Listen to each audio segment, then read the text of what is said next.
No boots, no soles, just bare skin. They ran over fire-baked stone, climbed sharp cliffs, walked forests filled with thorns, yet never limped, never bled. How? Why is it that our modern shoes can't replicate the durability of a life lived barefoot? When we think of people who lived before modern conveniences, we imagine struggle, hardship, pain. But there's something deeper in the story of their feet that reveals why theirs was a strength we've lost. In the earliest days, when human ancestors left the savannah and ventured out onto the world, their feet encountered new landscapes. Hot sand, cold mud, rocky paths, yet their feet didn't shatter, they adapted. These ancient people didn't start with thick-soled shoes, cushioned insoles, or supportive arches.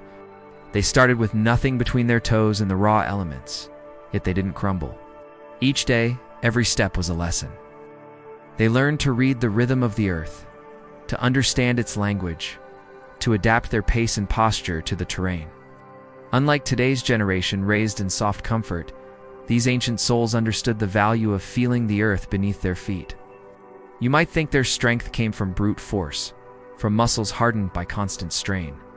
But actually, it came from the opposite, an intimate connection to the land itself. Heels didn't crash into the soil. Toes didn't collapse inside narrow shells. Their stride followed the natural rhythm of the earth.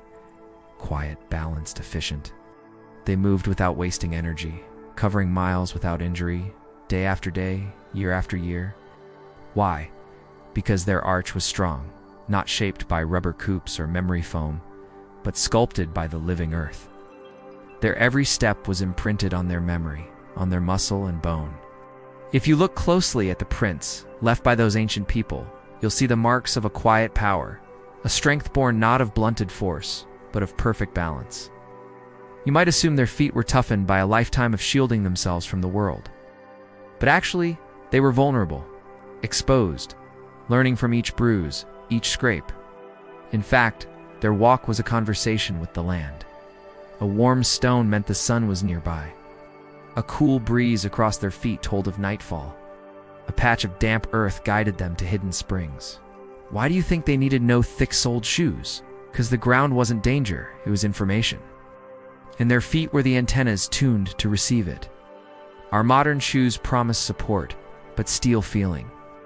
Layers of foam mute the signals from the earth, the vital signs that tell us where we are and how to move. Ankle boots elevate us from the ground, disconnecting us from the earth.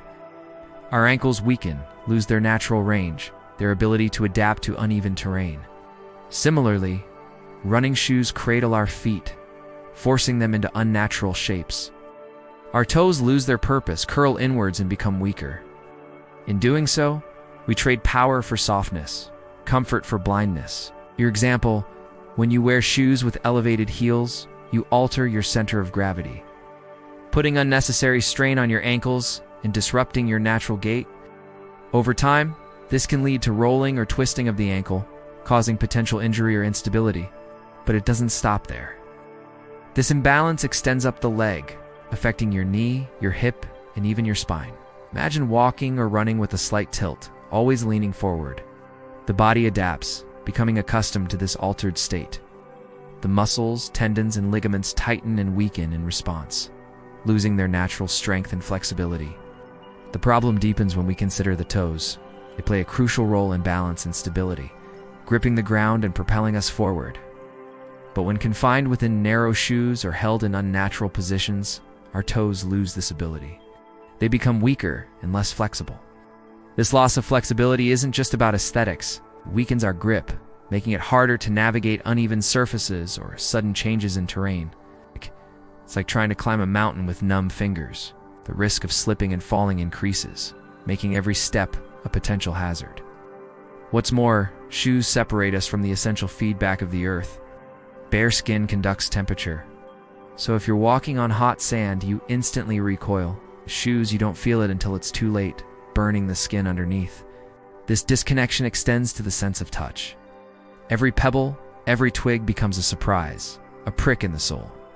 When we lose this sensitivity, we lose our connection to the micro-world around us, to the tiny details that make up the landscape. It's like reading a book with gloves on, missing the feel of the pages, the texture of the print beneath your fingertips. You get the gist of the story, but you miss the richness, the depth of the experience. So while shoes offer temporary comfort, they disconnect us from the world, numbing us to the sensations that have shaped human evolution for millennia. Think back to the old tales, the myths of Heracles, Odysseus, Siddhartha. Do you notice a pattern? Healers always remove their footwear before significant actions. Before battling mythical beasts, embarking on epic quests, facing spiritual trials, they shed their shoes. Why? Because they knew that true strength didn't lie in what protected their feet, but in what connected them to the earth. Ancient tribes didn't rely on gear or gadgets to build endurance. Instead, they relied on habit, on a way of life that may seem foreign to us now. You might think their secret lay in herbs, in chants, in rituals. But the essence of their power was simpler, more profound. If they wanted to cross a river, they jumped. If they needed to scale a cliff, they climbed. If they had to traverse a forest, they walked. Their concept of challenge wasn't avoiding it, it was embracing it. They didn't retreat indoors or wait for the storm to pass. They stepped outside, exposing themselves to the elements, letting the wind and rain test their mettle. For them, pain wasn't the enemy, it was instruction. If a path hurt, they adjusted. If the terrain shifted, so did their posture. If they didn't blame the trail, the weather, or seek to change it, they adapted, changing themselves to fit the environment, becoming stronger in the process. What if their resilience stemmed not from magical potions or invocations, but from this simple truth, that strength isn't found in what shields us, but in what challenges us? That every ache, every scar is a testament, not to struggle, but to triumph over that struggle. Think of those ancient hunters moving silently across the land, their steps barely disturbing the leaves, chasing prey across rivers, over rocks, through thickets, always adapting, never tiring. Even when pursuing their quarry, they didn't need to run fast to exhaust themselves. They moved efficiently, quietly, like the wind. Quick as a cat, not one step wasted. Every footprint deliberate. Because for these ancient people, being barefoot wasn't just a choice. It was an understanding. Each footprint was a prayer, a whisper of gratitude to the earth for the guidance it provided. And that's the secret of their resilient feet, their endurance, their strength. Perhaps the secret lies not in what they wore or used, but in what they understood about themselves and the world around them. Their world was harsh, unforgiving, yet they thrived. Not by denying the challenge, but by meeting it head-on, adapting, changing, becoming stronger. We talk about ancient remedies, herbs, techniques, but we forget the most potent lesson of all, their way of life.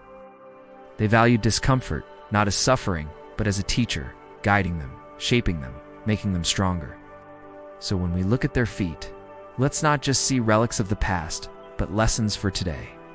Their strength came from exposure, not insulation. Their power grew from feeling the world, not shielding themselves from it. If this truth opened your eyes, made you feel the ground beneath you differently, then like, comment, and subscribe to The Forgotten Path, where ancient wisdom walks beside you, even today.